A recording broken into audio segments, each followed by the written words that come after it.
బయట సప్పుడు కోళ్ళు తిని తిని నాటుకోడి దొరకగానే ఎలా సిప్పుతున్నారు చూడు నా కొడుకులు.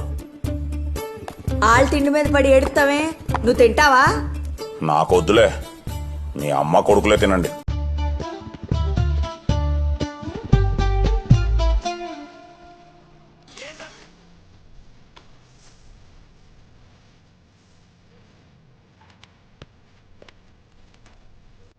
మీ బాబు ఏమైనా టెంపుల్లో ఆడుతున్నాడు అసలు? హలో సార్, మేము గ్రామీణ బ్యాంక్ నుండి కాల్ చేస్తున్నాం. మీరు ఆవులు కానీ గొర్రెలు కానీ పెట్టుకుంటామంటే మేము లోన్ ఇస్తాం సార్. ఈడ చాలా గొర్రెలు ఉన్నాయిలేమ్మా, మాకు వద్దులే.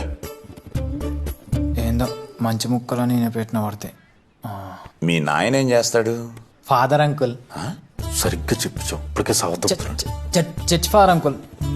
మీ ఫాదరు నిన్ను కాలేజీకి ఎందుకు పంపిస్తున్నాడు? చదువుకోవడానికి అంకుల్. మరి చదువుకోకుండా ఎందుకు ఈడ అడక్క తింటున్నావు? అలా నోరేసుకుని అరుస్తావెందుకు? ఆయన అలాగే అంటాడు, మీరు తినండి రా. అమ్మా మహాతల్లి, కాసేపు ఆపు, మేం మాట్లాడుతున్నాగా. చదువుకోవాల్సిన టైంలో చదువుకోకపోతే ఇలాగే పెళ్ళాం చేత అనిపించుకోవాల్సి వస్తుంది. మీ చదివేదో మీరు ఏడవండి. మీరు వచ్చి ఆ కళ్యాణ మండపాన్ని ఉద్ధరించాల్సిన అవసరం ఏం లేదు, అది మేము చూసుకుంటాలే. అలా ఉద్ధరించే ఇక్కడ దాకా తీసుకొచ్చావు. రసం ఏమంటావా? వాడు నెత్తి మీద పోయి. నేను పోస్తానేంట్రా, తిను. మీ అమ్మ కొడుకులు మాటలు తప్ప ప్రపంచంలో ఎవడేం చెప్పినా మీకు నోట్లో పెట్టినట్టు ఉంటది. ఏంటి వేపాకే? ఇవన్నీ పట్టించుకోకండ్రా, మీరు అనుకున్న పని మాత్రం మీరు చెయ్యండి. మళ్ళీ బొక్క తెరుస్తాం, మెట్టు తెగిపోద్ది. నేను మాట్లాడుతున్నాడుగా పెద్ద మనిషిని.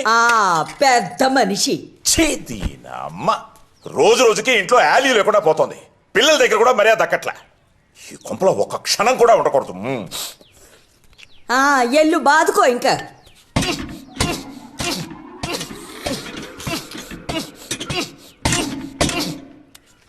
ఆపమనరా నువ్వు నాకు.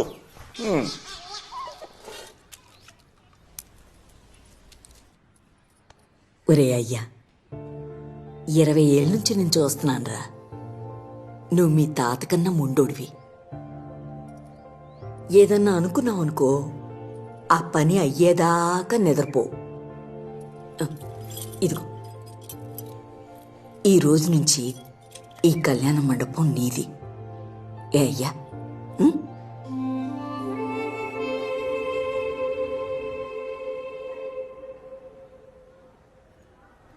ఏంటి మహానుభావులంతా కట్టగట్టుకొచ్చేసారు? ఏలే సార్, 4-1 ప్రాజెక్ట్ కానీ అందరూ బయటకు వెళ్తున్నారు కదా సార్. మేము కూడా ఇక్కడ ఒక ప్రాజెక్ట్ టేకప్ చేద్దాం అనుకుంటున్నాం సార్. ఏం ప్రాజెక్ట్ రోయ్? మా ఎస్ఆర్ కళ్యాణ మండపం ఉంది కదా సార్, అది రీఓపెన్ చేసి పెళ్ళిళ్ళు చేద్దాం అనుకుంటున్నాం సార్. ఏంటి నిజంగానే? మేమంతా బిజినెస్ మైండ్ సెట్స్ కదా సార్, సో బిజినెస్ చేద్దాం అనుకుంటున్నాం. అవునరా, ఇంతకీ నువ్వు ఎన్నో ఇయర్ చదువుతున్నావు?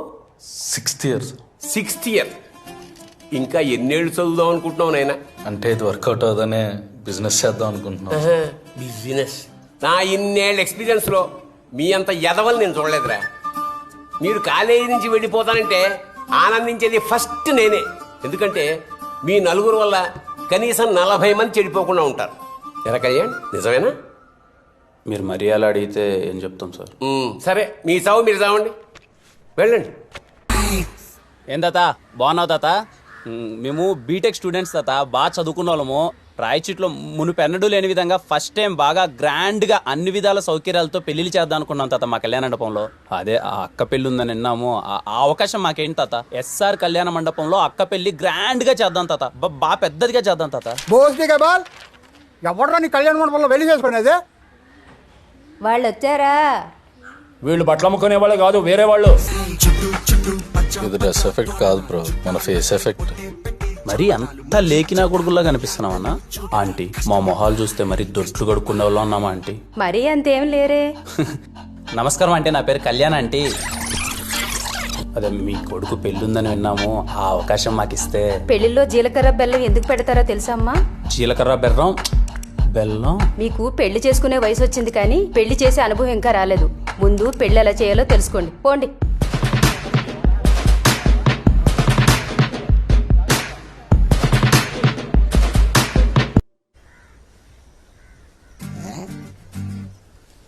నువ్వు ఇట్రా బాబు. బాబు ఏంటి? సరిపోయింది బాబు. ముప్పై ఏళ్ళు వచ్చినా ముందు నువ్వు పెళ్లి చేసుకో పో.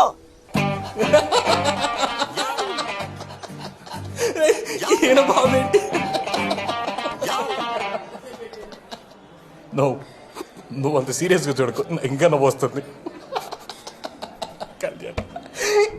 రాత్రి ముసలాయన చూసారా, బఫే సిస్టంలో భోజనం ఎలా చేయాలో తెలియక తిరిగి వెళ్ళిపోయాడు. లక్షలు లక్షలు పెట్టి పెళ్లి చేస్తారు కానీ వచ్చిన వాళ్ళకి మర్యాద ఎలా చేయాలో తెలియదు ఆవిడకి. ముందు మనకు పెళ్లి అవకాశం ఎవడిస్తాడు అది ఆలోచించు.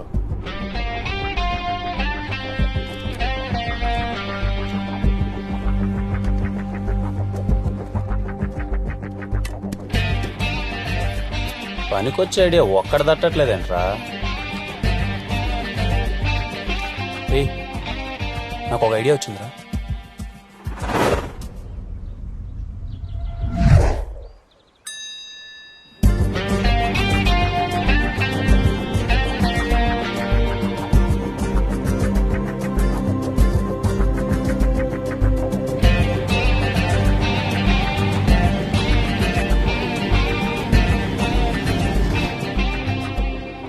మీరు మరీ మమ్మల్ని ఎదవలను చూసినట్టు చూడకండి. ముందుగా మా మాట మరణించి ఇక్కడ దాకా వచ్చినందుకు థ్యాంక్స్. అది మరణించి కాదు, మరణించి. నేను మాట్లాడచ్చా కాసేపు? మాట్లాడు, అందుకేగా వచ్చావు. ఏందనితే ఇప్పటికే మీరు అందరూ అనుకుంటా ఉండొచ్చు నా కొడుకులు కాలేజ్ వదిలేసి బయటకు వెళ్ళి ఏం పని చేస్తున్నారా ఏంటి అని. మేమేం అనుకోలేదే. ఏం లేదు, మా ఎస్ఆర్ కళ్యాణ మండపంలో మేము పెళ్ళిళ్ళు చేద్దాం అనుకుంటున్నాం. రజనీ, నీ ప్రాబ్లం ఏంటి?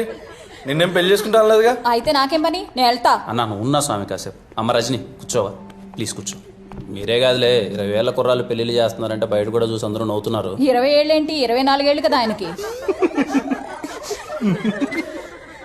నాకు అర్థమైంది మీరు బాగా మా మీద ప్రతీకారం తీర్చుకుంటున్నారని. దయచేసి కాసేపు నేను మాట్లాడేది వినండి. ఆ తర్వాత మీరు ఆడ దండం పెట్టమంటే ఆడ దండం పెడతా. ఎవరికన్నా నువ్వు వస్తే నువ్వు ఆపుకోండి ప్లీజ్. మీలో ఇక్కడ 90s మ్యారేజ్ ఎంతమంది గుర్తున్నాయి? అంటే చిన్నప్పుడు చూసింటారు కదా, మీ అత్త పెళ్ళో మీ మామ పెళ్ళో పెళ్లి జరిగేటప్పుడు చూసింటారు కదా, ఎంతమంది గుర్తున్నాయి? నా దృష్టిలో పెళ్ళిళ్ళు అంటే అవి ఇప్పుడు జరిగేటి పెళ్ళిళ్ళు కాదు, అవి ఒక బర్త్డే ఈవెంట్ లెక్క తయారైపోయినాయి. నేను ఇంతకుముందు పెళ్ళికి వెళ్ళేటప్పుడు పెళ్ళికి వెళ్ళానా, బాగా కడుపు నిండా తిన్నానా, ఆడ అందమైన అమ్మాయిలు ఉన్నారా, సైట్ కొట్టుకుంటానా, వచ్చేసానా అన్నట్టుండేది. ఎప్పుడైతే మేము కళ్యాణ మండపం టేకప్ చేసి పెళ్ళిళ్ళు చేద్దామని వెళ్ళామో అప్పుడు ఎలా జరుగుతున్నాయి పెళ్ళిళ్ళని చూస్తే ఒక్క పెళ్ళి అంటే ఒక్క పెళ్ళి మేము చిన్నప్పుడు చూసిన పెళ్ళిలా అనిపించలేదు. పెళ్ళిళ్ళన్నీ మారిపోయినాయి. ఒకరింటికి వెళ్ళి మనం పెళ్లి పత్రిక ఇచ్చి వాళ్ళని మనం పెళ్లికి ఎందుకు పిలుస్తాం? మన కొడుకునో కూతురునో ఆశీర్వదించడానికి వాళ్ళు పెళ్లికి వస్తే వాళ్ళని మనం బాగా ప్రేమ మర్యాదలతో స్వీకరించి మన చేత్తో వాళ్ళకి అన్నం పెట్టి మన ఇంటి మర్యాదలు చూపించి పంపించడానికి. కానీ ఇప్పుడు ఎలాగో మనం పత్రిక ఇంటికి ఇచ్చేంత ఓపిక లేదు, వాట్సాప్లో అది ఇది పంపించేస్తాం. వాళ్ళు వచ్చిన తర్వాత వాళ్ళని ఎవరు రిసీవ్ చేసుకుంటున్నారు, వాళ్ళకి ఎవరు ఫుడ్ పెడుతున్నారు, ఇంకా ప్రేమ మర్యాదలు అంటావా ఇంకని దేవుడు ఎరుగు. నాకు ఇంకా గుర్తు, చిన్నప్పుడు మా ఊర్లో ఎవరిదైనా పెళ్లి జరుగుతుందంటే పెళ్లి కూతురు ఊరికి వస్తాందంటే పొలిమేర వరకు అందరూ పరిగెత్తుకుంటూ వెళ్ళిపోయి అందరూ ఆ అమ్మాయి చుట్టూ గుంపు చుట్టేసి అబ్బాబా అమ్మాయి ముక్కు చూడు ఎలా ఉందా, అమ్మాయి చెవులు చూడు ఎలా ఉన్నాయి, అమ్మాయి కళ్ళు చూడు ఎలా ఉన్నాయి, కోళ్ళమొహం పుట్టింది కదా దీనికి అని చెప్పేసి ఆ అమ్మాయిని అందరూ తెగ పొగిడేసేవాళ్ళు. చూసేవాళ్ళందరికీ ఏదో హీరోయిన్ కున్నంత ఇంట్రడక్షన్ ఉండేది ఆ అమ్మాయికి. ఇప్పుడు పెళ్లికి వెళ్తే పెళ్లి పీటల మీద ఉండే పెళ్లి కొడుకుని పెళ్లి కూతురుని చూసే ఓపిక ఎవరికి ఉంది? వచ్చామా, రైట్ సైడ్ ఎల్సీడీ ఉందా, లెఫ్ట్ సైడ్ ఎల్సీడీ ఉందా, వాళ్ళని చూసామా, వెళ్ళిపోయినామా, అంతే. పోనీ తీరా చూద్దామని ఎవడన్నా అక్కడికి వెళ్దామంటే 10 మంది ఫోటోగ్రాఫర్స్ రెడీగా ఉంటారు. వాళ్ళు అక్కడికి వెళ్ళేంత వీలు కూడా ఉండదు, అలా తయారైంది. మీలో ఆది దంపతులు అంటే ఎంతమందికి తెలుసు? ఆది దంపతులు అంటే శివపార్వతులు అంటారు. నాకు కూడా మొన్ననే తెలిసింది. అంటే పెళ్లి జరిగేటప్పుడు పెళ్లి పీటల మీద పెళ్లి కొడుకు పెళ్లి కూతురు కూర్చుంటే వేలాది కళ్ళు వాళ్ళను చూస్తుంటే వాళ్ళకి శివపార్వతులు ఆవాహిస్తారంట. అందుకే పెళ్లి కొడుకుని పెళ్లి కూతుర్ని ఆది దంపతులతో పోలుస్తారు. ఇప్పుడంటే మా ఎస్ఆర్ కళ్యాణం అంటే అందరికీ చులకనైపోయింది. కానీ ఒకప్పుడు మా తాత 18 రోజులు యాగాలు చేసి మరీ కట్టాడంట ఎస్ఆర్ కళ్యాణ మండపం. అందుకే ఇప్పటికీ ఎస్ఆర్ కళ్యాణ మండపంలో జరిగిన ఒక్క పెళ్లి కూడా ఏ దంపతులు విడిపోలేదు. మళ్ళీ తిరిగి మా తాత ఎలా అయితే పెళ్లిళ్ళు చేశాడో అలానే ఎస్ఆర్ కళ్యాణ మండపంలో మళ్ళీ మీరు చిన్నప్పుడు ఎలాంటి పెళ్లిళ్ళు అయితే చూసారో అలాంటి పెళ్లిళ్ళు చేయాలనుకుంటున్నాం. మీ అందరం కలిసి మాకొక్క అవకాశం ఇవ్వండి. బయట ఎవరు మమ్మల్ని నమ్మట్లేదు. మీలో చాలా మంది పెళ్లిళ్ళు దగ్గరలో ఉన్నాయని విన్నాం, అందుకే మీ దగ్గరికి వచ్చాం. కలిసి చదువుకున్నాను కదా, అట్లీస్ట్ మీరైనా మమ్మల్ని నమ్ముతారని. కళ్యాణ్, పెళ్లి గురించి చాలా బాగా చెప్పావు. నన్ను చేసుకోవడానికి ఎవరు ముందుకు రావట్లే. వస్తే ఖచ్చితంగా మీ మండపంలోనే పెళ్లి చేసుకుంటాను. దీన్ని ఒప్పుకున్నట్టే మనం పెళ్లి చేసినట్టే. ఒప్పుకో. తీసుకున్నట్టు కాదు, ఖచ్చితంగా ఎవరెవరికి చెప్పండి, సరేనా? ఎత్తే అప్పుడు దాని నెంబర్ పంపి. ఏమో అనుకున్నా కానీ ఈ గ్యాప్లోనే చాలా బాగా అబ్జర్వ్ చేశారా నువ్వు. కళ్యాణ్, ఏంటి నన్ను పట్టించుకోవడమే మానేశావు? తిన్నావా సింధు? ఇట్లా మాట్లాడే నా దృష్టిలో కుక్కవైనావు. అయినా తెలియక అడుగుతాను, మా నాన్నతో ఏంట్రా గొడవ? ఇప్పుడు మీ నాన్న గురించి ఎందుకు లేసిందో, చాలా రోజుల తర్వాత కలిసాం, మన గురించి అయినా మాట్లాడు. మన గురించి మాట్లాడడానికి నీకు నాకు ఏముంది? ఏం లేదు. ఏమీ లేదా? ఏమీ లేదు. ఇదే విషయం కాలేజ్లో అందరికీ చెప్పాయి, నేను ఎవరినో ఒకటి తగులుకుంటా. అసలే వాళ్ళు వీళ్ళు నేనేదో నీ లవర్ అనుకుంటున్నారు.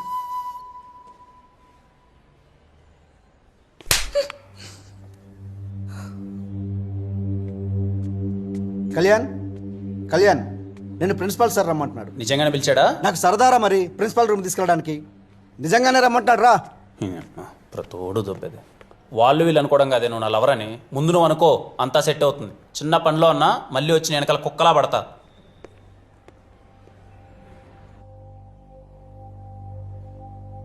అదిరా కళ్యాణ్, బేసిక్గా నీకు పెళ్లి ఇవ్వట్లేదు, ప్రాబ్లం ఇస్తున్నాను. దాన్ని సాల్వ్ చేసి పెళ్లి చేసే బాధ్యత మీది. చేస్తారా? చేస్తాం సార్. మరోసారి ఆలోచించుకోండి. చేస్తాం సార్. కాలేజీలో స్టూడెంట్స్ టైంకి వచ్చి పద్ధతిగా చదువుకున్నారనుకో, వాళ్ళతో నాకు ప్రిన్సిపాల్లా ఉండాలనిపిస్తుంది. ఇదిగో మీలా ఎదవల్లా ఉన్నారనుకో, వాళ్ళతో నాకు ఫ్రెండ్షిప్ చేయాలనిపిస్తుంది. మీరు అలా అంటుంటే ఎంట్రికలు నిల్చుకున్నాయి సార్. అచ్చా, పెళ్లిలో సగం ఖర్చు నాదిరా, ఓకేనా? Thank you sir. మంచిది, వెళ్ళండి. ఏ Kalyan, Kalyan 1 minute sir. 1 minute, ఇలా కూర్చో.